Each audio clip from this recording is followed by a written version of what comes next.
आता ना इकडे आत आल्यावर देवघराकडे माझं लक्ष गेलं, ज्याच्यामध्ये फक्त विठ्ठल रखुमाई आहेत. विठ्ठल रखुमाईची मूर्ती मला इथे दिसते आहे. हे एवढेच ठेवलेत, इतकी श्रद्धा आहे विठ्ठल रखुमाईवर. खूप खूप. विठ्ठल रुक्मिणी आमच्या गावी सुद्धा आमचं जे घर आहे, आमच्या घराच्या समोर विठ्ठल रुक्मिणीचं मंदिर. हो. हा. आणि मला ती मूर्ती त्यांची जे आमच्या त्या गावच्या मंदिराची जेव्हा प्रतिष्ठापना झाली पुन्हा एकदा, तेव्हा ती मूर्ती मिळाली. तर मला असं वाटलं की ह्यांनाच राहू देत.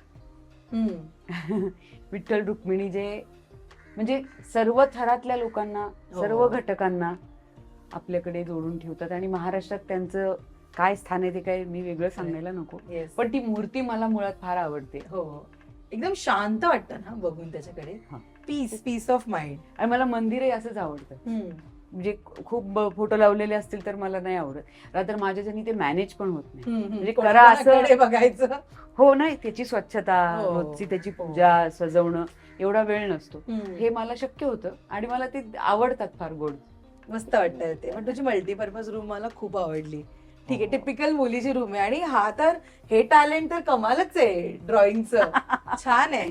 काय बघूया आता यानंतर? ही आमची रूम दाखवते अशीच तुला. आणि ही आमची मास्टर बेडरूम. आई बाबांचं. आई बाबांची. गिटार कोण वाजवतं? मी. चला एक होऊन जाऊ देत. नाही तशी नाही, सगळी व्यवस्थित आहे ती.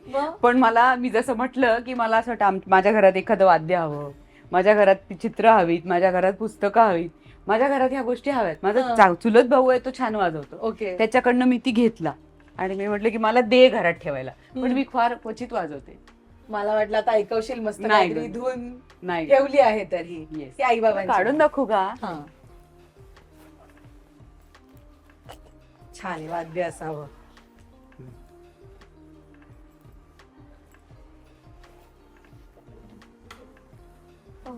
वाव. पण असं कधी आपण प्रोफेशनली शिकूया ही गिटार, असा विचार आहे? नाही, मी कसलं प्रेशर नाही घेत. मला असं वाटतं असू दे माझ्या घरात. मला खूप आवडलं हे, प्रेशर नाही घेत कसलं.